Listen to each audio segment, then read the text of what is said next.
What is going on, guys? DBG here, and I am currently up at 2 AM. They just released this news, and if you guys could leave a like, that'd be great. If we get a 200 likes just for me literally being up this late to record this video. So 2K just announced that there are swingmen packs tomorrow in NBA 2K18 MyTEAM.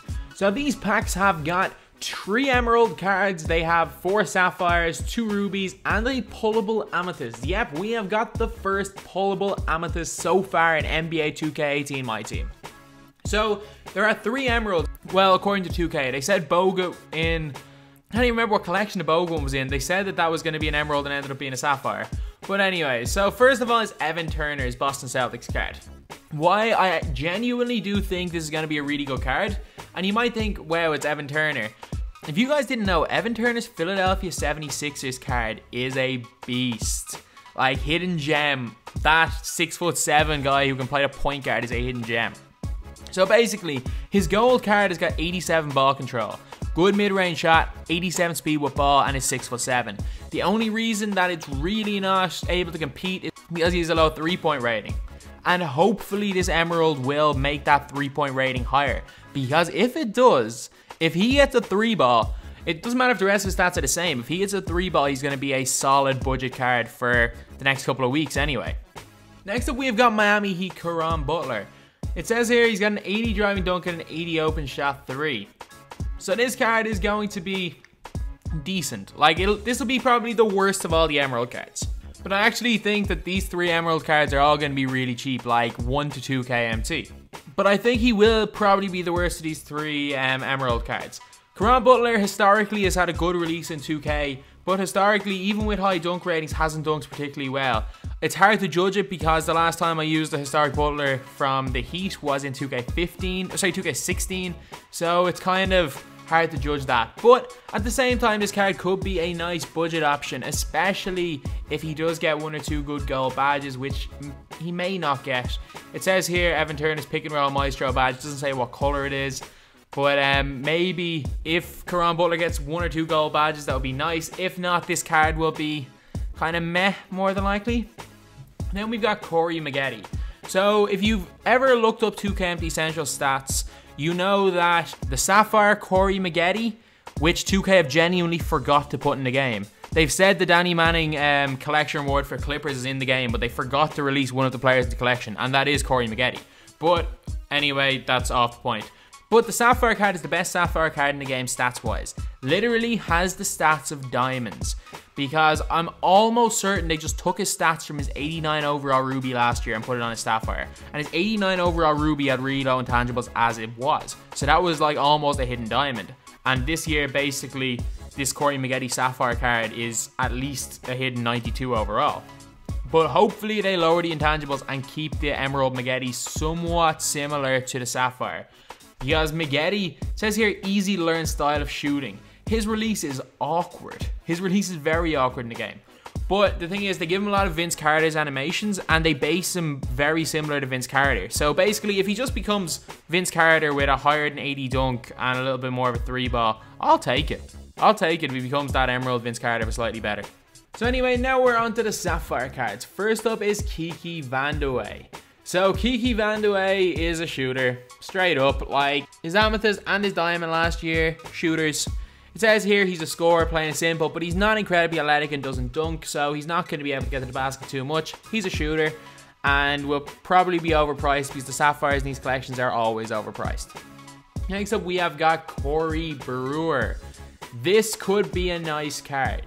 He's 6'9" as far as I know, and they actually released a Sapphire of him last year in the Dropping 50s collection, and it was decent, I guess. But the thing is, all these Sapphires are going to be way overpriced, just like the last collection.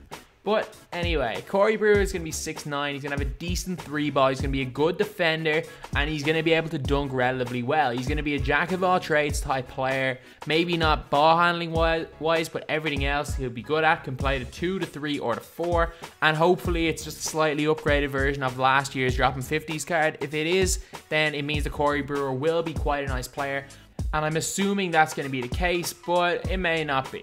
Next up, we have got Anthony Morrow from the Golden State Warriors. He's got a 95 3-ball and gold corner specialist, hopefully deep range Deadeye and catch and shoot.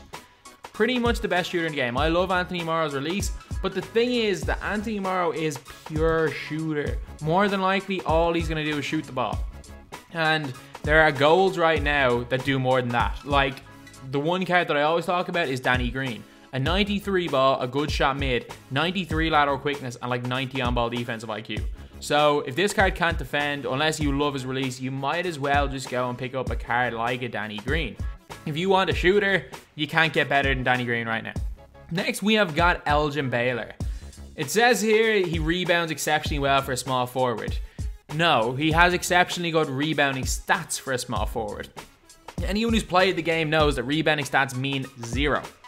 Like, prime example for me, my best rebounder is Sapphire Marc Gasol. My worst rebounder is Emerald Nikola Vucevic. Vucevic has way better rebounding stats than Gasol. Height, vertical, and box out are all more important than rebounding ratings. Like, it's very unlikely that Elgin Baylor, a 6'5" small forward, is going to be able to play the power forward and get boards, or even get boards in a small forward position. So, if you like small forwards to rebound the ball, maybe, but he's not going to do that particularly well. Elgin Baylor's not going to be able to shoot the 3-ball. He's not going to have a post hook or post fadeaway. He may be able to shoot the mid a slight bit. He's not going to be able to dunk much because it's old Elgin Baylor. This is going to more than likely be a poor card. Now we've got the 2 Ruby cards. First up is Gordon Hayward. Thank God they're actually giving us Gordon Hayward cards. Hopefully they'll find a way to get us at least a diamond Gordon Hayward by the end of the year. It says he carries the all-time great microwave and clutch performer personality badges, which, to be fair, are very good. Like, microwave is good, and clutch performer means he just randomly will heat up at the end of games. He's got catch and shoot, acrobat, and corner specialist. Doesn't say what tier, more than likely gold because he's ruby. He's got a 99 rating in balance system proficiency. I don't know what the ratings do. I know what system proficiencies do. I know they raise certain stats, but I don't get why having 99 is better than having like 50 because I felt no difference. The one thing about Gordon Hayward is he doesn't shoot incredibly well. He shoots well. This card's probably going to have about an 86 open shot 3, maybe an 86 open shot mid.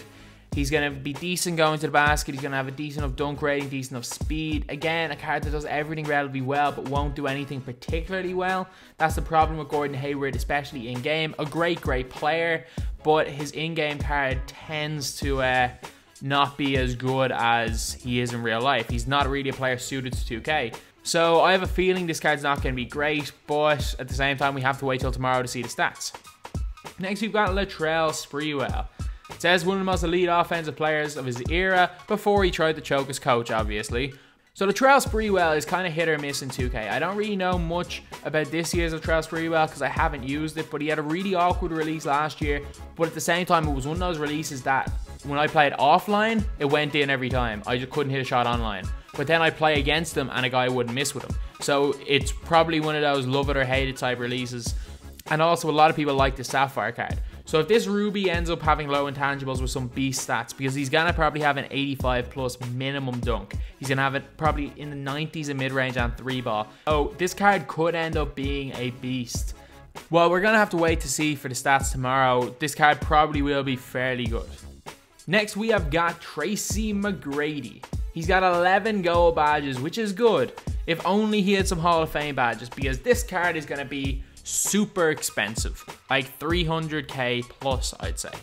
So TMAC Sapphire was extremely good. While he didn't have the same athleticism in Houston as he had in Orlando, I have a feeling that they're going to give him the same athleticism with his Houston card as he had with his Orlando card, which means he's basically just going to be a 6'8" point guard, but he's going to have much upgraded shooting stats in his Amethyst card, probably a decent 3-ball, probably a decent mid-range, and will be a better defender. So this TMAC more than likely is going to come in as the best pullable card in the game, probably better than the Kareem, but I'd say not as good as J.R. Smith, but that card's almost unattainable anyway, so there's no point even talking about that J.R. Smith card. But yeah, the TMAC card is definitely going to entice people to buy packs. It's definitely a bit of an incentive to buy packs. While I won't be pulling packs, it's more than likely going to be the best card we've seen in packs so far. And the reward is Danny Granger's Indiana card. Smith won 6th Man of the Year award for New York. You gotta be kidding me. Is this Andre J.R. Smith? Does anyone proofread anything at 2K? But anyway, Danny Granger, 93 overall Amethyst. I didn't even know 93 overall was an Amethyst this year. Oh, yeah, sorry, the Jermaine O'Neal card. My bad. But anyway. So, Danny Granger will have a good 3-ball. We'll have a good mid-range shot. We'll have a decent dunk. Won't have any major speed. Probably not any major speed. That's going to be probably his one downfall. But at the same time, with the fact that Andrei Kirilenko was basically a game-breaking card, that 90 overall card, which had like 90 plus pretty much everything, which was crazy, that Kirilenko card. But yeah, so Danny Granger, like there's no point even guessing the stats on a collection reward because they're going to bump them up so much and could be a nice card for those collectors who love spending thousands on the game. So anyway, that's the video. Thanks for watching. Please like, comment, and subscribe.